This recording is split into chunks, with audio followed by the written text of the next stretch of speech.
तूने प्यार से जो पाला, तूने प्यार से जो पाला, शब्दों में गाए किस तरह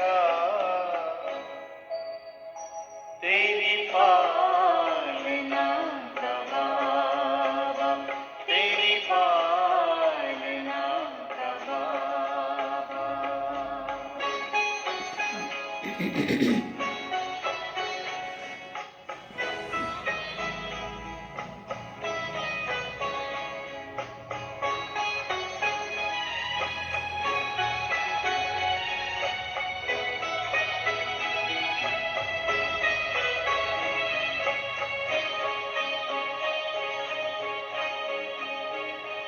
वरदानी हाथ तेरा सदा सर पे अपने पाया, ममता भरी नजर से निर्मल हमें बनाया।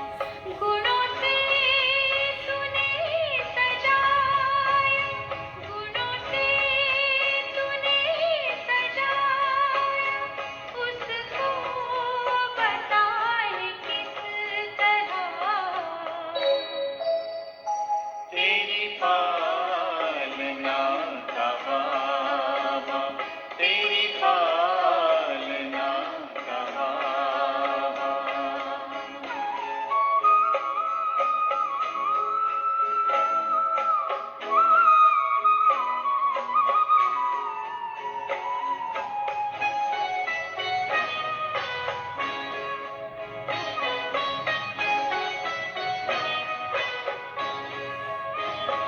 संकल्प सांस तुमने बच्चों पे हैं लुटाए, उपमा तुम्हारी बाबा हम तो कहीं न पाए।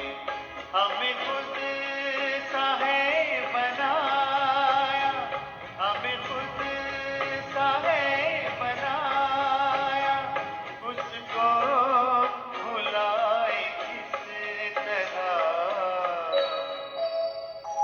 तेरी पालना का बाबा, तेरी पालना का बाबा।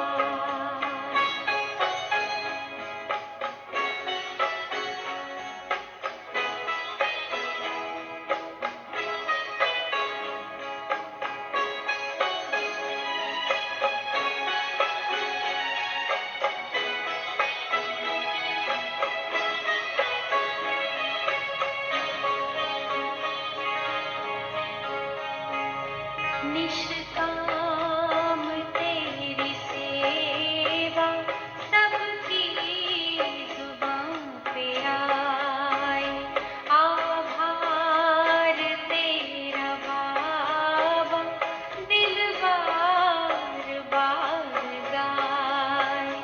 तुझसे जो हमने पाया, तुझसे जो हमने पाया,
शांति।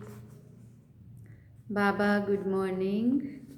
आज बाबा के 23 दिसंबर 2024 के महावाक्य हैं। बाबा ने सार में कहा, मीठे बच्चे, तुम बाप के पास आते हो रिफ्रेश होने। बाप के मिलने से भक्ति मार्ग की सब थकान दूर हो जाती है। बाबा ने प्रश्न पूछा, तुम बच्चों को बाबा किस विधि से रिफ्रेश करते हैं? तो बाबा ने उत्तर में कहा, पहली विधि, कुछ पॉइंट बताएं बाबा ने किस विधि से रिफ्रेश करते हैं। बाबा ने पहली बात कही, बाबा ज्ञान सुना सुना करके तुम्हें रिफ्रेश कर देते हैं।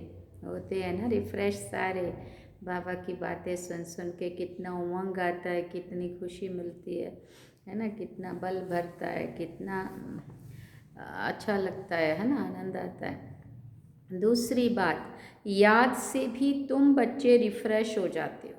योग करते हैं, बाबा को याद करते तो भी रिफ्रेश हो जाते हैं। वास्तव में सतयुग है सच्ची विश्रामपुरी।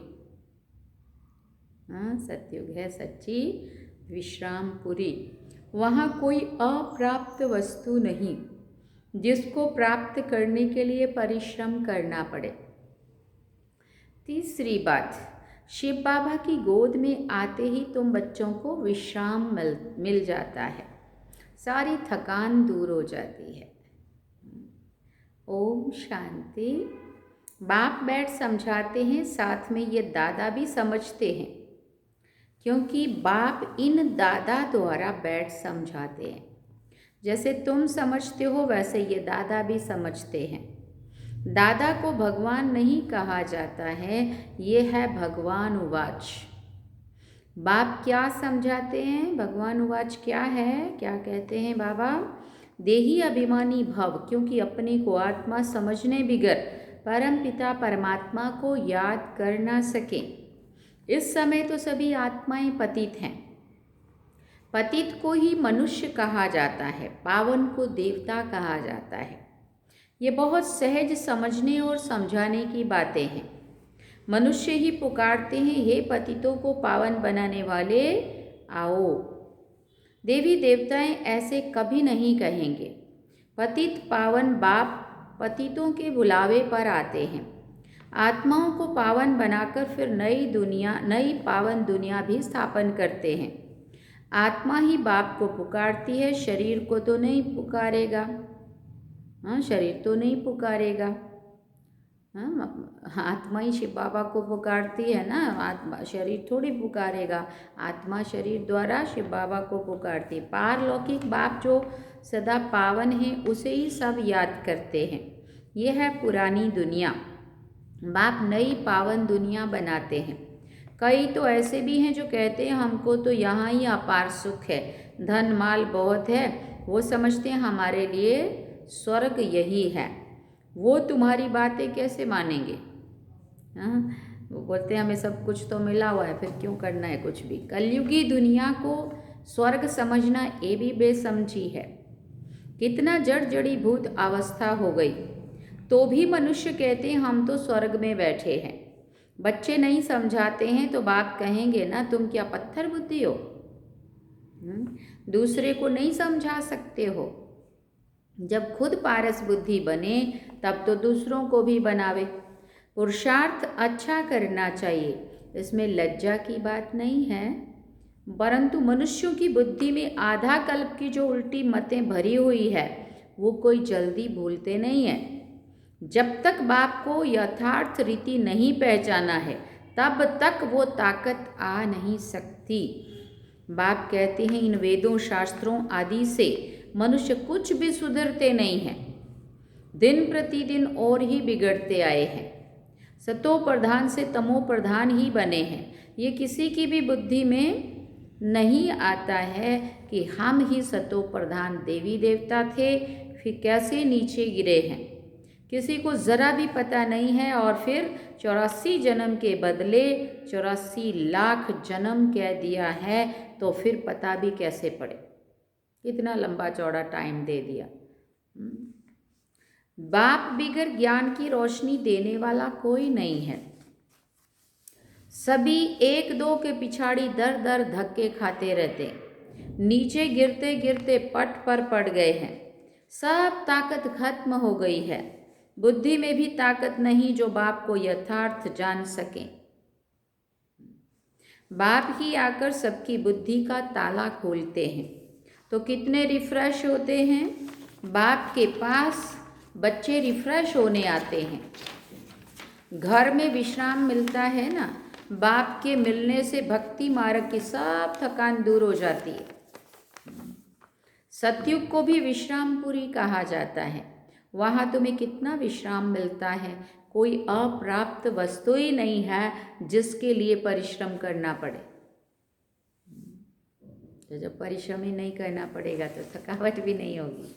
बाबा कहते हैं यहाँ रिफ्रेश बाप भी करते हैं तो दादा भी करते हैं। शिव बाबा की गोद में आते हैं, कितना विश्राम मिलता है। विश्राम माना ही शांत।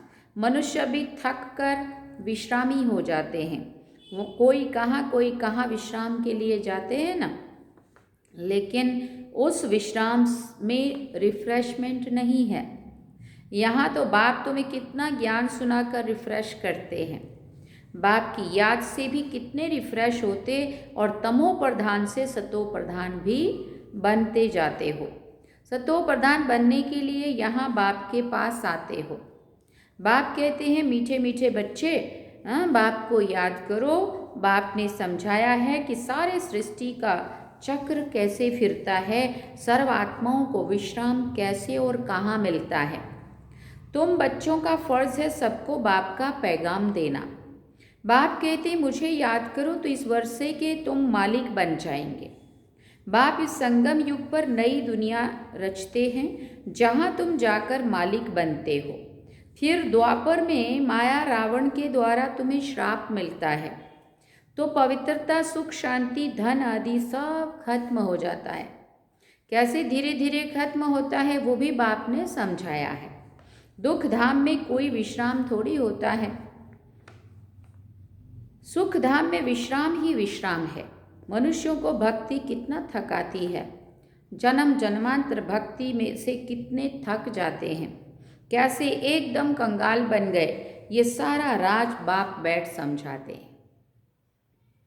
फिर बाबा ने कहा नए नए आते हैं तो उन्हें कितना समझाना होता है। हर एक बात पर मनुष्य कितना सोचते हैं, समझते हैं कहाँ जादू ना हो। अरे तुम ही कहते हो भगवान जादूगर है, तो बाप कहते हैं हाँ मैं बराबर जादूगर हूँ। हाँ, परंतु वो जादू नहीं जिससे मनुष्य भेड़ बकरी बन जाए। नुकसान करने वाला जादू नहीं है, इससे तुम्हारा फायदा ही होने वाला है। चमत्कार तो है ही है ना, जादू ही है ना ये, कितना बड़ा परिवर्तन ला देना। कैसे कैसे संस्कार वाले लोगों को और कैसे मनुष्य से देवता बना देना, ये बुद्धि से समझा जाता है। ये तो जैसे ऋण मिसल है ऋण मिसल है। गायन भी तो है ना सुरमंडल के साथ से। इस समय तो जैसे सभी मनुष्य ऋण बकरियां हैं। अब क्या से और बाबा ने क्या बनाया, देखो ये बातें सारी यहाँ की है, इस समय का ही गायन है। कल्प के पिछाड़ी को भी मनुष्य समझ नहीं सकते। अंत का समय चल रहा है, फिर भी लोगों को कहाँ ये बात ख्याल में है। चंडिका का कितना बड़ा मेला लगता है। वो कौन थी, कहते हैं वो एक देवी थी। ऐसा नाम तो वहाँ कोई होता नहीं है। अब सतयुग में तो बहुत अच्छे अच्छे नाम होते हैं, ऐसे चंडिका थोड़ी नाम होता है। सतयुग में कितने अच्छे सुंदर नाम होते हैं। सतयुगी संप्रदाय को श्रेष्ठाचारी कहा जाता है। कलयुगी संप्रदाय को कितना छी टाइटल देते हैं। आदि के मनुष्यों को श्रेष्ठ नहीं कहेंगे, देवताओं को श्रेष्ठ कहा जाता है। गायन भी है मनुष्य से देवता किए करत ना लागी वार। मनुष्य से देवता, देवता से मनुष्य कैसे बनते हैं ये राज भी तुम्हें समझाया है। पूरा 84 का चक्कर है ना, मनुष्य से देवता और देवता से फिर जर्नी शुरू होती है, फिर आके कलयुग में आके मनुष्य बनते हैं। तो बाबा कहते सारा राज तुम्हें समझाया है। उनको डीटी वर्ड, इनको ह्यूमन वर्ड कहा जाता है। दिन को सोजरा, रात को अंधियारा कहा जाता है। ज्ञान है सोजरा, भक्ति है अंधियारा। अज्ञान नींद कहा जाता है ना। तुम भी समझते हो कि आगे हम कुछ भी नहीं जानते थे तो नेति नेति कहते थे, अर्थात हम नहीं जानते। अभी तुम समझते हो हम भी तो पहले नास्तिक थे, बेहद के बाप को नहीं जानते थे। वो है असली अविनाशी बाबा, उसे सर्व आत्माओं का बाप कहा जाता है। तुम बच्चे जानते हो अभी हम उस बेहद के बाप के बने हैं। बाप बच्चों को गुप्त ज्ञान देते हैं, ये ज्ञान मनुष्यों के पास कहाँ मिल ना सके। आत्मा भी गुप्त है, ज्ञान गुप्त, गुप्त ज्ञान आत्मा धारण करती है। आत्मा ही मुख द्वारा ज्ञान सुनाती है। आत्मा ही गुप्त बाप को गुप्त याद करती है। बाप कहते हैं बच्चे देह अभिमानी नहीं बनो। देह अभिमान से आत्मा की ताकत खत्म हो जाती है। आत्म अभिमानी बनने से आत्मा में ताकत जमा हो जाती है। बाप कहते हैं ड्रामा के राज को अच्छी रीति समझकर चलना है। इस अविनाशी ड्रामा के राज को जो ठीक रीति जानते हैं वो सदा हर्षित रहते हैं। इस समय मनुष्य ऊपर जाने की कितनी कोशिश करते हैं, समझते हैं ऊपर में दुनिया है, शास्त्रों में सुन रखा है ऊपर में दुनिया है तो वहाँ जाकर देखें। कितने लोग स्पेस पे जाते हैं। अभी भी हमारी मीठी बहन, वो क्या नाम, सुनीता विलियम्स कब से गई है, बोले कितने 5 जून को गई थी और अभी तक नहीं आई है। अब ऊपर क्या चल रहा है, क्या हो रहा है, पता नहीं। तो कितना टाइम, मनी, एनर्जी, कितना सब वेस्ट हो रहा है। वेस्ट हो रहा है मतलब ऐसा तो नहीं कहना चाहिए, परंतु फिर भी इतना ही ध्यान अगर भगवान में लग जाता तो कितना प्राप्ति हुआ। भगवान को साथ में लेके कि अगर वो सब भी करना है, भले हर एक का अपना अपना हॉबी है, अपना अपना इंटेलिजेंसी है, भले वो करो, लेकिन अगर बाबा को साथ में रखे, बाबा को याद करे तो कितना फ़ायदा होगा, कितनी उनको बल मिलेगा, शक्ति मिलेगी वहाँ जहाँ पे भी वो काम कर रहे हैं। और ज़्यादा सफलता मिलती है ना भगवान को साथ में रखते हैं तो बाबा कहते इस समय मनुष्य ऊपर जाने की कितनी कोशिश करते हैं, समझते हैं ऊपर में दुनिया है, शास्त्रों में सुन रखा है ऊपर में दुनिया है तो वहाँ जाकर देखें। वहाँ दुनिया बसाने की कोशिश करते हैं। दुनिया तो बहुत बसाई है ना। भारत में सिर्फ एक ही आदि सनातन देवी देवता धर्म था और कोई खंड आदि नहीं था। फिर कितना समय बसाया है, फिर कितना बसाया है। तुम विचार करो, भारत के कितने थोड़े टुकड़े में देवताएं होते हैं। जमुना के किनारे पर ही परिस्थान था जहाँ ये लक्ष्मी नारायण राज्य करते थे। कितनी सुंदर शोभायमान सतो प्रधान दुनिया थी, नेचुरल ब्यूटी थी। आत्मा में ही सारा चमत्कार रहता है। बच्चों को दिखाया था श्री कृष्ण का जन्म कैसे होता है, सारे कमरे में जैसे रोशनी हो जाती है। तो बाप बैठकर बच्चों को समझाते हैं अभी तुम परिस्थान में जाने के लिए पुरुषार्थ कर रहे हो। बाकी ऐसे नहीं कि तालाब में डुबकी लगाने से परियां बन जाते हैं। ये सभी झूठे नाम रख दिए हैं। लाखों वर्ष कह देने से मनुष्य ही सब कुछ भूल गए हैं। अभी तुम अभूल बन रहे हो। नंबरवार पुरुषार्थ अनुसार विचार किया जाता है इतनी छोटी सी आत्मा कितना बड़ा पार्ट शरीर से बजाती है। फिर शरीर से आत्मा निकल जाती है तो शरीर का देखो क्या हाल हो जाता है। आत्मा ही पार्ट बजाती है, कितनी बड़ी विचार की बात है। सारी दुनिया के एक्टर्स आत्माएं अपनी एक्ट अनुसार ही पार्ट बजाते हैं। कुछ भी फर्क नहीं पड़ सकता है। हूबहू सारी एक्ट फिर से रिपीट हो रही है, इसमें संशय कर नहीं सकते। हर एक की बुद्धि में फर्क पड़ सकता है क्योंकि आत्मा तो मन बुद्धि सहित है ना। बच्चों को मालूम है कि हमको स्कॉलरशिप लेनी है तो दिल अंदर खुशी होती है। यहाँ भी अंदर आने से ही एम ऑब्जेक्ट सामने देखते हैं तो खुशी तो ज़रूर होगी। अभी तुम जानते हो हम ये देवी देवता बनने के लिए यहाँ पढ़ते हैं। ऐसा कोई स्कूल नहीं जहाँ दूसरे जन्म की एम ऑब्जेक्ट को देख सके। तुम देखते हो कि हम लक्ष्मी नारायण जैसे बन रहे हैं। अभी हम संगम युग पर जो भविष्य में इन जैसा लक्ष्मी नारायण बनने की पढ़ाई पढ़ रहे हैं, कितनी गुप्त पढ़ाई है। एम ऑब्जेक्ट को देखकर कितनी खुशी होनी चाहिए। क्या बन रहे हैं। फिर बाबा कहते खुशी का पारावार नहीं।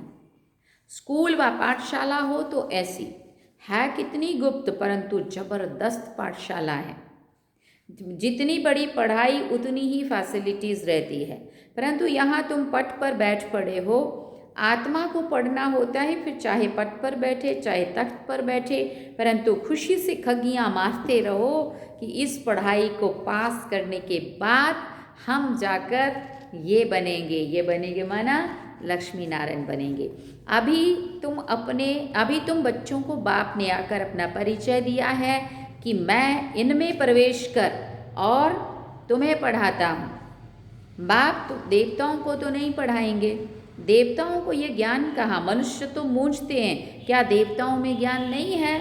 देवते ही इस ज्ञान से देवता बनते हैं। देवता बनने के बाद फिर ये ज्ञान की क्या दरकार है? कलेक्टर बनने के लिए पढ़ते हैं, तो फिर बाद कलेक्टर बन गए तो फिर थोड़ी वो पढ़ाई पढ़ने दोबारा जाएंगे। लौकिक पढ़ाई से बैरिस्टर बन गया, कमाई में लग गया, फिर बैरिस्ट्री पढ़ेंगे क्या? हाँ, उस पढ़ाई का डिग्री का तो वो परिणाम निकला कि वो बना। अच्छा, मीठे मीठे सिकिल दे बच्चों प्रति माता पिता बाप दादा का याद प्यार और गुड मॉर्निंग। रूहानी बाप की रूहानी बच्चों को नमस्ते। हम रूहानी बच्चों की रूहानी माता पिता बाप दादा को दिलवा जान सिकवा प्रेम से याद प्यार गुड मॉर्निंग नमस्ते। थैंक यू बाबा, शुक्रिया बाबा। अब धारणा के लिए मुख्य सार है। पहला पॉइंट, बाबा ने कहा अविनाशी ड्रामा के राज को यथार्थ समझ हर्षित रहना है। इस ड्रामा में हर एक एक्टर का पार्ट अपना अपना है जो हूबहू बजा रहे हैं। दूसरी बात, एम ऑब्जेक्ट को सामने रख खुशी में खगियाँ मारनी है। माना अपने लक्ष्य क्या है, हम क्या बनने वाले हैं, उसको सामने रखना है, मन स्मृति में रखना है और खुश रहना है। बुद्धि में रहे हम इस पढ़ाई से ऐसा लक्ष्मी नारायण बनेंगे। वरदान में बाबा ने कहा याद और सेवा के शक्तिशाली आधार द्वारा तीव्र गति से आगे बढ़ने वाले मायाचीत भव। याद और सेवा के शक्तिशाली आधार द्वारा तीव्र गति से आगे बढ़ने वाले मायाचीत भव। ब्राह्मण जीवन का आधार याद और सेवा है।